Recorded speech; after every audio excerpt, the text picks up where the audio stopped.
Bismillahirrahmanirrahim. Assalamualaikum warahmatullahi wabarakatuh. Berita Al-Hijrah 29 Januari bersama saya Ardi Herman Marzi dan berikut tajuk utama untuk malam ini.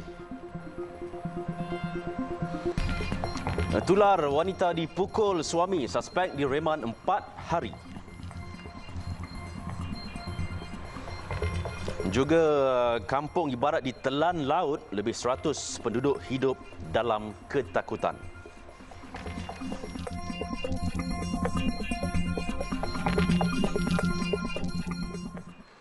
Seorang lelaki yang bertindak memukul seorang wanita di hadapan sebuah kedai makan Khamis lalu ditahan di sebuah rumah di RKT Kesedar Paluh 2, Gua Musang.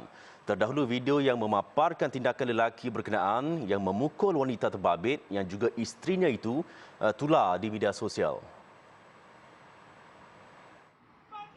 Menurut Ketua Polis Daerah Gua Musang, Superintendent Sik Chun Fu, suspek memukul isterinya yang berusia 35 tahun itu kerana tidak membenarkan isterinya bekerja dan menyuruh mangsa menjaga ibunya yang sedang sakit. Hasil pemeriksaan, polis tidak menjumpai barang terlarang pada suspek, namun ujian air kencing mendapati suspek positif dadah jenis metafetamin.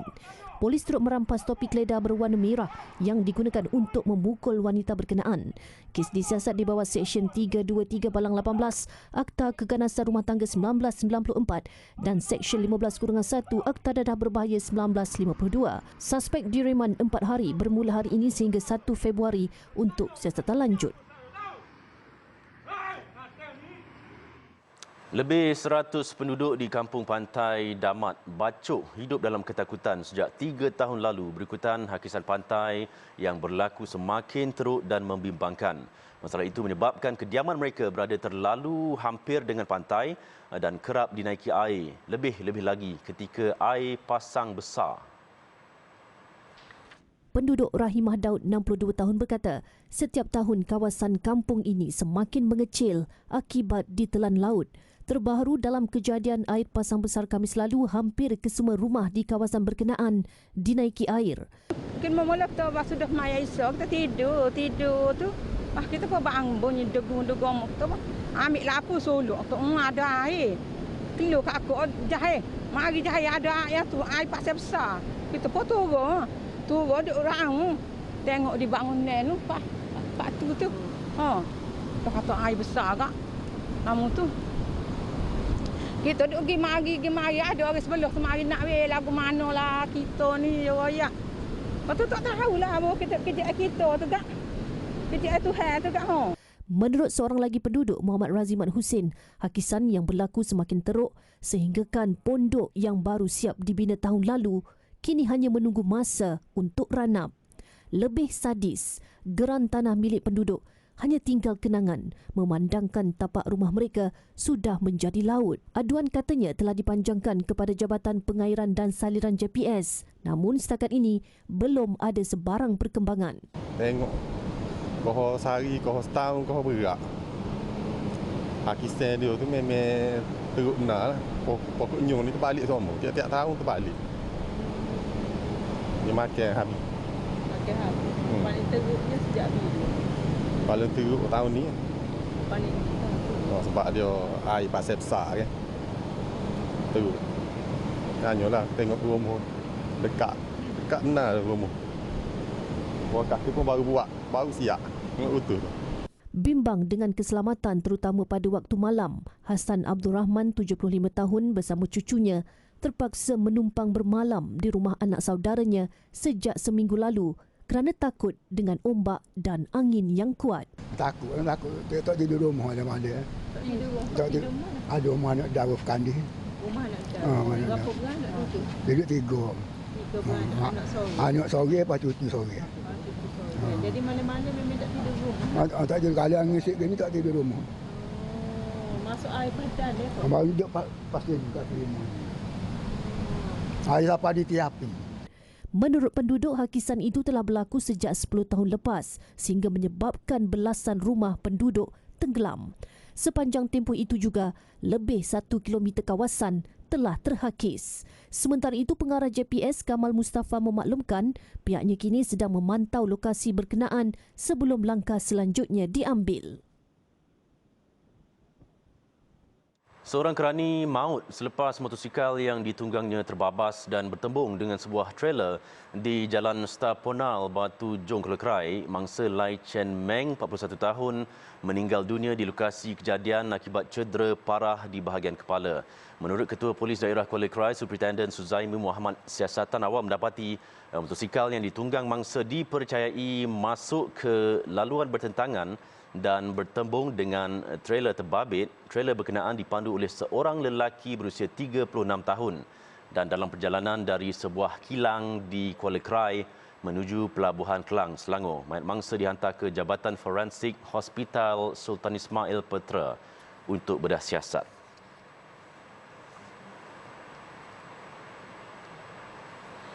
Baik, perkongsian maklumat sekatan jalan raya atau kehadiran polis di aplikasi Waze hanya menjejaskan tindakan penguatkuasaan pihak berkuasa terhadap pemandu yang mempunyai pelbagai kesalahan trafik.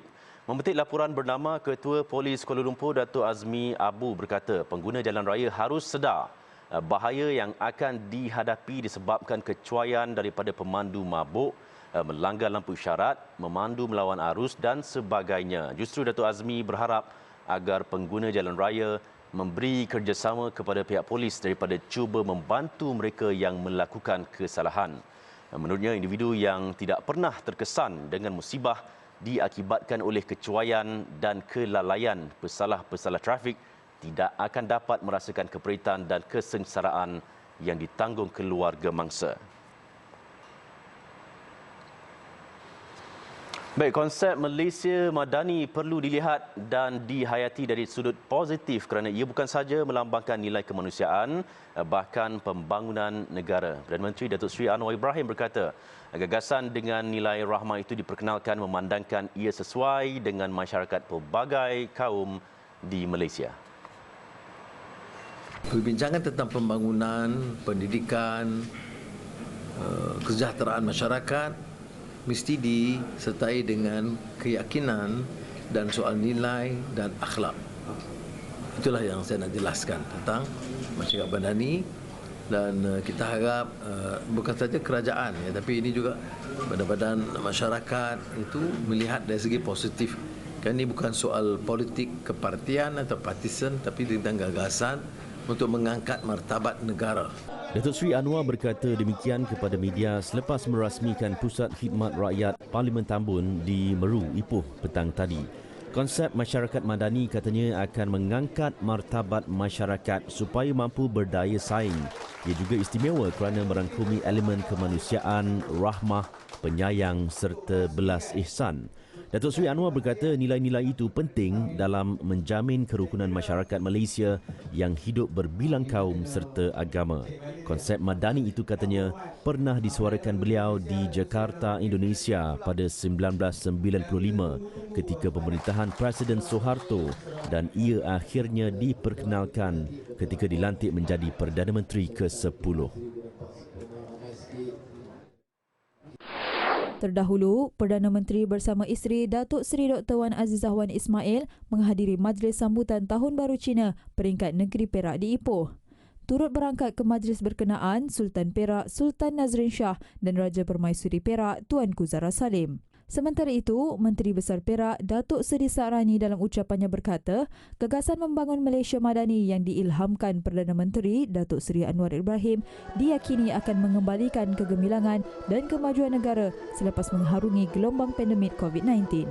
Cabaran ini menuntut kerajaan sama ada diberikan persekutuan untuk terus berada di bawah, memastikan negara sentiasa berada pada posisi kestabilan supaya pertumbuhan dapat diberikan sepenuhnya kepada memulihkan semua ekonomi serta mencipta polisi yang mampu membimbing rakyat mengarungi detailnya jabatan-jabatan negara.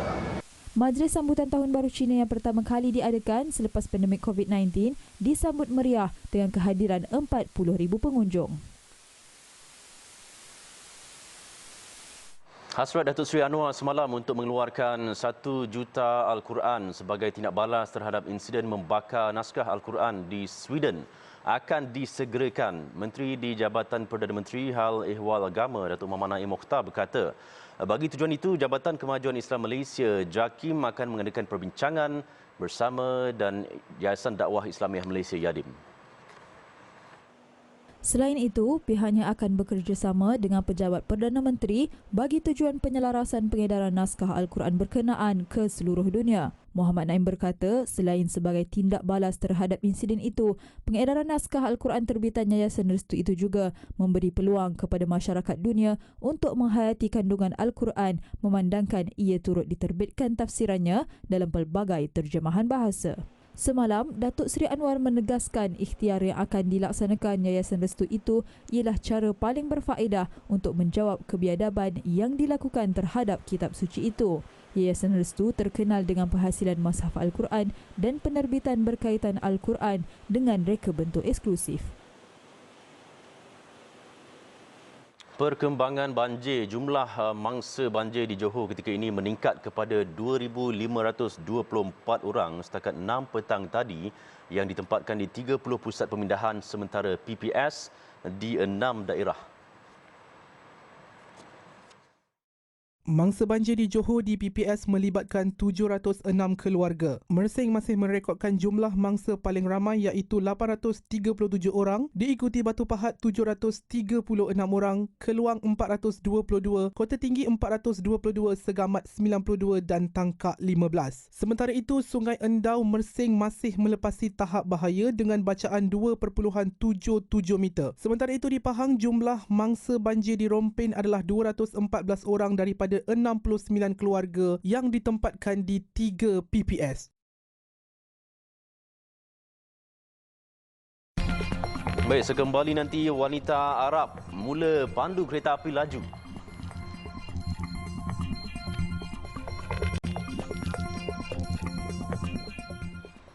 Isu penganjuran bengkel sijil pelajaran Malaysia SPM secara berasingan di sebuah sekolah di Johor sehingga menimbulkan ketidakpuasan hati segelintir ibu bapa telah diselesaikan secara baik.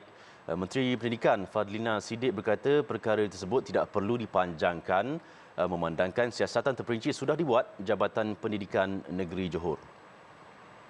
Ya, dan kita sudah selesaikan secara baik sebenarnya dan sudah ada perbincangan-perbincangan di antara pihak-pihak untuk tidak memanjangkan isu ini, dan kita mahu tumpuan sekarang ini adalah tumpuan kepada peperiksaan anak-anak ini, dan kita mahu anak-anak ini jangan diganggu dan diberikan tumpuan untuk peperiksaan. Jadi kita sama-sama doakan kejayaan anak-anak kita di sekolah tersebut, dan kita nak ulang bahawa kita tak akan tolerate lagi kalau perkara ini berlaku lagi. Sebelum ini, itulah di Twitter berkenaan satu tangkap layar dalam kumpulan WhatsApp antara ibu bapa dan kaki tangan sekolah di Johor itu mengenai rasa tidak puas hati segelintir ibu bapa selepas sekolah itu didakwa mengadakan bengkel SPM secara eksklusif untuk pelajar Islamnya yang berprestasi rendah. Mengulas lanjut, Fadlina menegaskan bahawa tiada ruang diskriminasi dalam sistem pendidikan negara. KPM menerusi kenyataan memaklumkan bengkel persediaan peperiksaan SPM oleh Sekolah Menengah Kebangsaan SMK Infant Jesus Convent Johor Bahru Johor itu sudah lama dirancang pihak sekolah itu. Jabatan Pendidikan Negeri JPN Johor turut menjelaskan bahawa bengkel itu diadakan atas inisiatif Pejabat Pendidikan Daerah PPD Johor Bahru dan membabitkan 2 siri bengkel pada 19 dan 20 Januari lepas. Bengkel yang dilaksanakan itu diasingkan mengikut siri untuk mengelakkan gangguan terhadap calon yang sedang membuat persiapan bagi menyambut perayaan Tahun Baru Cina. Terdahulu, Fadlina yang juga ahli Parlimen Nibong Tebal menghadiri sambutan Rumah Terbuka Tahun Baru Cina di Dewan Serbaguna Jawi Nibong Tebal hari ini. Sementara itu, Fadlina berkata isu kekurangan guru di seluruh negara akan diselesaikan secara berperingkat sebelum pembukaan sesi baru persekolahan Mac depan. Masalah itu katanya akan diberikan perhatian sewajarnya dengan tumpuan diberikan di negeri Sarawak terlebih dahulu. Untuk negeri-negeri lain memang kita lihat juga perkara tersebut, dan saya fikir dengan adanya persiapan-persiapan guru kita ini sebelum buka sekolah Mac ini, insya-Allah kita akan cuba atasi mana-mana negeri yang masih ada lagi isu kekurangannya. Sebelum ini, beliau memaklumkan sebagai langkah awal, Kementerian Pendidikan KPM akan cuba mengisi 50% daripada anggaran jumlah 3,000 kekurangan guru di Sarawak menjelang Mac depan. Seorang anak sanggup berhenti kerja demi menjaga bapa yang menderita kanser peti suara. Keputusan itu terpaksa diambil Muhammad Sufian Abu Hanifah, 21 tahun, memandangkan bapanya kini hanya terlantar dan memerlukan penjagaan rapi. Sufian juga tidak sanggup membiarkan ibunya mengurus bapa sendirian, apatah lagi adiknya juga merupakan orang kurang upaya OKU. Menurut anak sulung daripada 4 beradik ini, rutin hariannya bermula seawal pagi dengan membantu ibunya mengangkat dan mencuci badan ayahnya, Abu Hanifah Ismail, 61 tahun. Dia juga akan mencuci peralatan peti suara yang disambung di bahagian leher bagi memastikan tiada jangkitan kuman.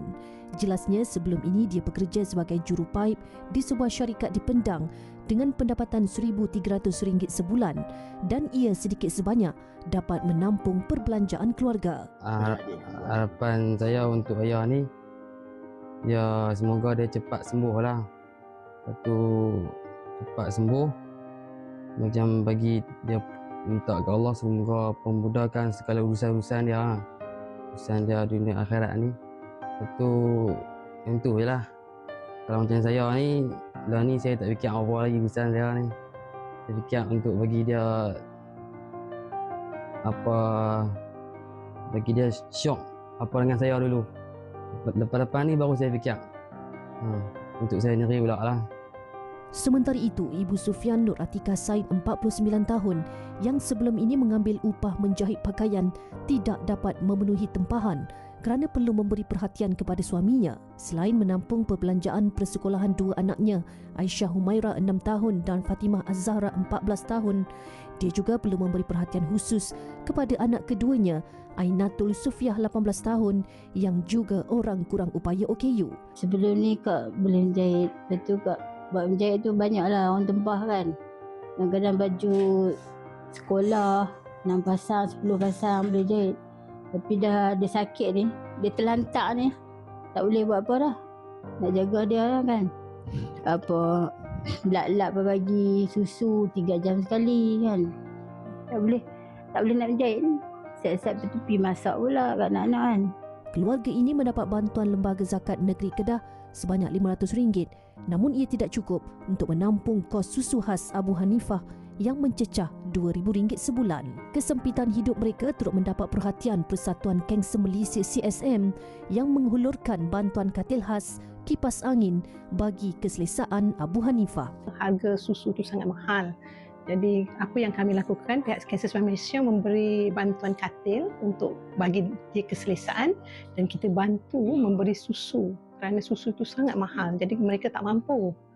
Kita harapkan kalau ramai lebih membantu keluarga ini, kita dapat ringankan beban dan memberi penjagaan yang lebih baik pada pesakit.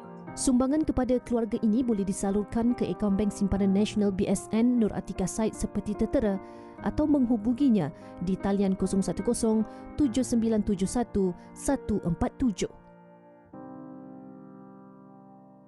Karnival Majlis Agama Islam Wilayah Persekutuan Mawib akan menjadi kalender aktiviti tahunan agensi itu berikutan sambutan yang diterima amat memberangsangkan, termasuklah dalam kalangan bukan Islam. Paling meriah acara Mawib Run powered by PPZ yang diadakan pagi tadi, di mana ia disertai 6,000 orang dan 10% daripadanya adalah bukan Islam. Bertemakan Unity in Diversity, Mawib Run anjuran Pusat Pungutan Zakat Mawib ini disertai oleh pelbagai lapisan umur, latar belakang termasuklah golongan pelajar dan orang kurang upaya OKU. Pelepasan acara itu pagi tadi disempurnakan Menteri di Jabatan Perdana Menteri Datuk Dr. Naim Muhammad Mokhtar. Di mana kita mempunyai statistik yang menunjukkan 5 ke 10% orang Cina, orang India dan bangsa-bangsa lain menyertai program ini. Kerana Mawib mahu masyarakat keseluruhannya dapat mendekati dan bekerjasama dengan segala macam untuk menentukan mereka yang asnaf termasuk yang bukan Islam juga dapat kita rangkumkan bersama. Karnival Mawib 2023 diadakan selama 2 hari bermula semalam di Dataran Merdeka bagi menyebar luas peranan dan perkhidmatan yang disediakan oleh Mawib kepada mereka yang memerlukan. Karnival ini turut menghimpunkan usahawan asnaf bagi memperkenalkan produk jualan mereka. Acara julung kali diadakan ini adalah permulaan kepada perancangan Mawib bagi aktiviti berimpak besar, antaranya penubuhan Central Kitchen, pembinaan Masjid Cina di Jalan Davis, pembelian perumahan mampu milik di Labuan bagi golongan asnaf, penubuhan pusat dialisis dengan kerjasama strategik dan penubuhan pusat jagaan kanak-kanak kelainan upaya. Yayasan Ikhlas merangkul anugerah Most Trusted Foundation Brand menerusi World Muslimpreneur Awards yang julung kali diadakan tahun ini. Ia satu pengiktirafan besar buat badan kemanusiaan itu di samping menjadi pemangkin kepada penggerak yayasan berkenaan untuk meningkatkan daya saing serta membawa jenama mereka ke peringkat lebih tinggi.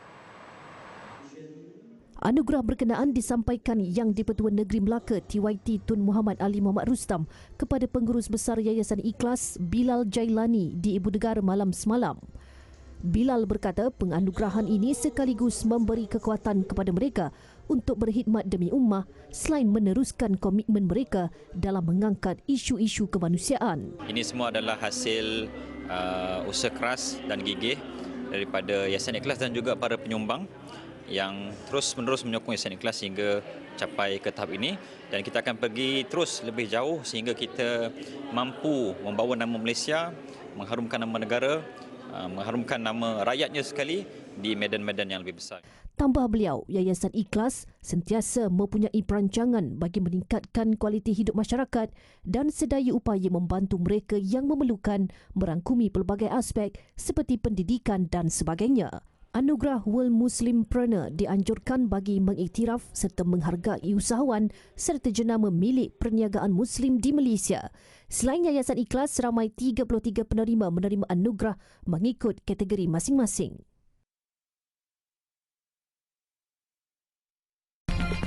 Selepas ini, bas terjunam, 40 nyawa melayang.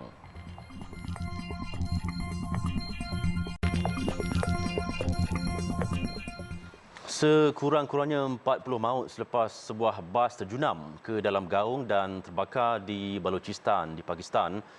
Menurut Pegawai Kanan Daerah Lasbela, Assistant Commissioner Hamzah Anjum, bas yang membawa 48 penumpang itu dipercayai dalam perjalanan dari Quetta ke Karachi.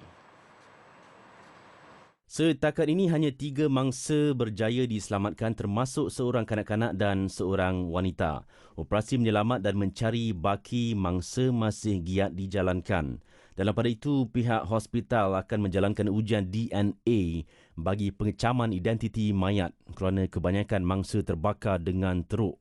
Difahamkan bas tersebut telah melakukan perjalanan semalaman sebelum melanggar tiang di sebuah jambatan dan terbabas. Pihak berkuasa tempatan mendakwa terdapat kemungkinan bas itu dipandu laju dan pemandu pula dikuatiri tertidur sewaktu kejadian. Setakat ini pihak berkuasa masih menyiasat punca sebenar kemalangan itu. Manakala di Peru, sekurang-kurangnya 24 maut selepas sebuah bas yang membawa 60 penumpang terjunam ke dalam gaung di barat laut negara itu. Menurut pihak polis tempatan, kemalangan berlaku di lokasi yang dikenali sebagai Devil's Curve. Bas milik syarikat Koreanka Tours tersebut dalam perjalanan dari Lima ke Tumbes. Dalam kejadian tersebut, beberapa penumpang telah tercampak keluar, manakala beberapa mangsa lain terperangkap di dalam bas. Angka sebenar jumlah penumpang yang cedera belum disahkan dan mangsa cedera telah dibawa ke hospital di El Alto dan Mencora untuk rawatan. Mayat mangsa turut dibawa ke hospital menggunakan truk pikap untuk bedah siasat. Berdasarkan keterangan Agensi Penyeliaan Pengangkutan Peru atau Sutran, bas tersebut telah menjalani pemeriksaan kenderaan dan mempunyai insurans kemalangan terkini. Bagaimanapun, punca kejadian masih disiasat. Usaha Arab Saudi memperkasa tenaga kerja wanita menyaksikan beberapa bidang pekerjaan mula menggaji kaki tangan wanita. Antaranya jawatan pemandu kereta api laju Haramain Makkah Madinah yang sebelum ini hanya didominasi kaum lelaki, kini mula dijawat kaum wanita Arab Saudi. Menurut pemandu wanita kereta api laju Haramain, disebabkan jawatan itu kebiasaannya diisi kaum lelaki, terdapat penumpang yang terkejut dan tidak percaya kenderaan yang mereka naiki dipandu oleh wanita. Pemandu wanita itu juga berkongsi kegembiraan dan kebanggaan mereka apabila usaha memperkasa tenaga kerja wanita oleh Arab Saudi membolehkan mereka memandu kereta api ke-8 terlaju di dunia yang membawa penumpang kebanyakannya jemaah umrah. Walaupun mengakui kerjaya tersebut mencabar, namun berdasarkan latihan yang telah diberikan, tugasan itu dapat mereka laksanakan sebaik mungkin. Arab Saudi telah mengambil beberapa langkah untuk memperkasakan wanita sejak beberapa tahun kebelakangan ini, termasuk membenarkan wanita memandu dan mendaftar dalam perkhidmatan tentera. Minggu lalu, 34 wanita dilantik untuk memegang jawatan dalam barisan kepimpinan di 2 masjid suci di Mekah dan Madinah. India meluluskan vaksin COVID-19 secara titisan hidung pertamanya yang dihasilkan oleh Bharat Biotech, dikenali sebagai Incovac.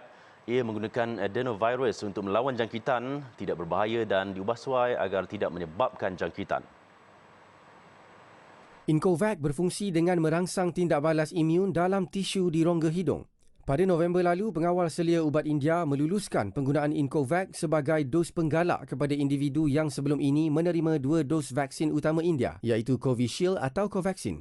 Dan pada Disember lalu, ia diluluskan oleh pengawal selia dadah sebagai vaksin utama dan dos penggalak kepada individu dewasa. Vaksin itu akan menelan kos RM800, kira-kira RM41 bagi setiap dos di hospital swasta dan RM325.16 di hospital kerajaan yang boleh ditempah secara dalam talian dengan 2 dos perlu diambil selang 28 hari. India memberikan lebih 2 bilion suntikan COVID-19 setakat ini dan lebih daripada 70% penduduk sudah mengambil sekurang-kurangnya 2 dos.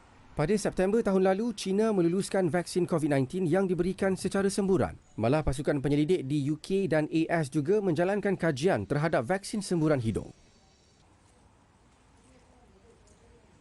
Baik, sekian untuk malam ini. Jangan lupa berita Al-Hijrah turut berada di pelbagai platform media sosial seperti Facebook, Twitter, YouTube, Instagram dan juga TikTok. Dan layari alhijrahnews.com untuk lagi kupasan mendalam berita dalam dan luar negara serta artikel eksklusif. Saya Adi Herman, kita jumpa lagi. Assalamualaikum warahmatullahi wabarakatuh. Selamat malam.